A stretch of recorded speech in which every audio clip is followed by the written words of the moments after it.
Last week, I had the honor to sit down with a man who has been delighting moviegoers for the last 50 years, Steven Spielberg. The legendary director, who rarely does television and has never done late night, has been responsible for some of our greatest cultural touchstones. Jaws, Close Encounters of the Third Kind, Raiders of the Lost Ark, E.T., Jurassic Park, Schindler's List, Saving Private Ryan, Munich, Lincoln, last year's West Side Story, and his latest, The Fabelmans, is nominated for 7 Academy Awards, including Best Director and Best Picture. It's a semi-autobiographical telling of Steven Spielberg's own youth. Through Sammy Fabelman, we learn about how this iconic director fell in love with making movies and the secret he kept that led to the shattering of his family. Mr. Spielberg was kind enough to invite me into his Amblin offices for an extensive conversation about his life and his films. Jim? Steven Spielberg, thank you for having us here at Amblin and sitting down to talk about The Fabelmans and your career. Yeah, welcome here. There's a sort of a mythical story that you actually got into Universal for the first time as part of a tour and just stayed. I did. How did you do that? I hid in the bathroom during a bathroom break. It was a big bus called the Gray Line Tours. They didn't have trams in those days.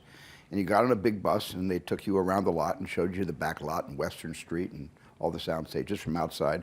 But I kept wanting to get inside the sound stages. They weren't letting us off the bus, but they gave us one bathroom break. So I stayed in the stall until I heard all the doors closing. And I just gave it another 10 minutes and then I was sort of loose on the lot.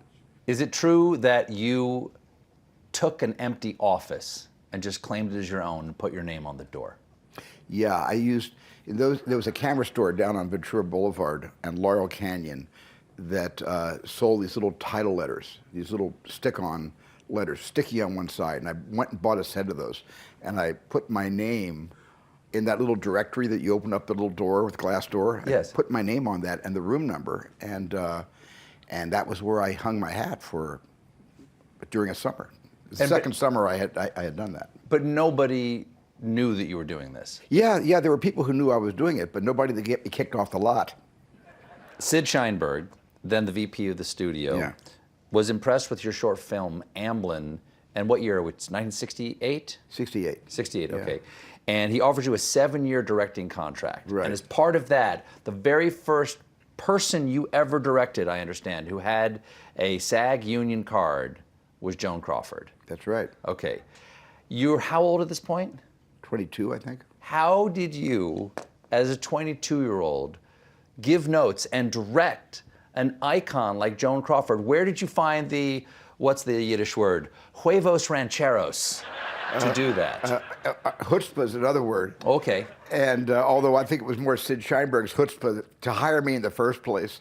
What's that first moment like when you walk on the set and there's Joan Crawford? Well, I had met Joan before at the house she was renting somewhere in Hollywood. I had met her. She wanted to meet me.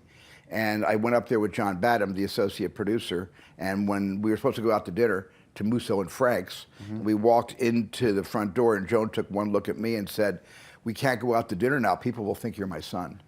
That was the first thing she said to me. First words out of Joan Crawford's mouth, "People will think you're my son." Were you shaving yet? No.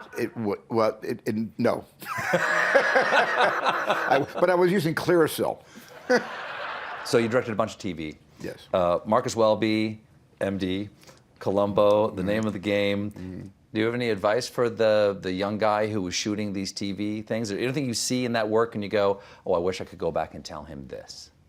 I think there's always things that this is why I don't look at a lot of my movies after I've made them. I don't sit down and, I'm not Gloria Swanson in Sunset Boulevard having screenings of her own silent movies for herself, you know.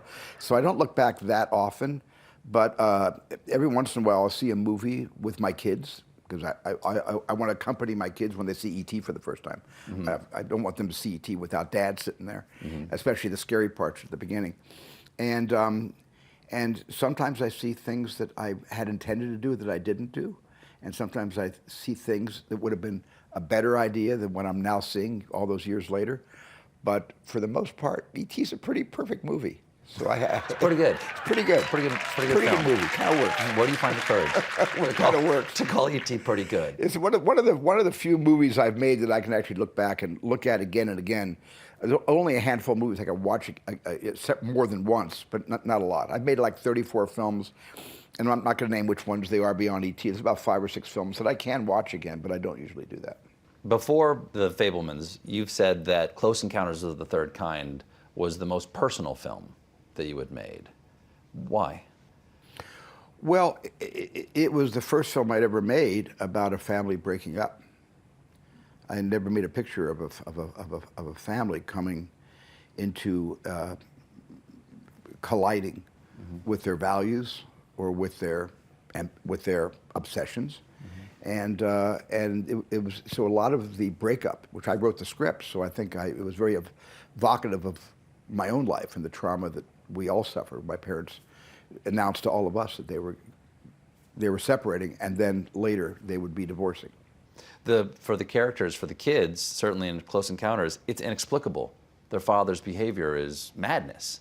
Yeah. Was that what that felt like to you at the time? I think when you're young, I was not that young when my parents announced they were 17, just about ready to go off to college.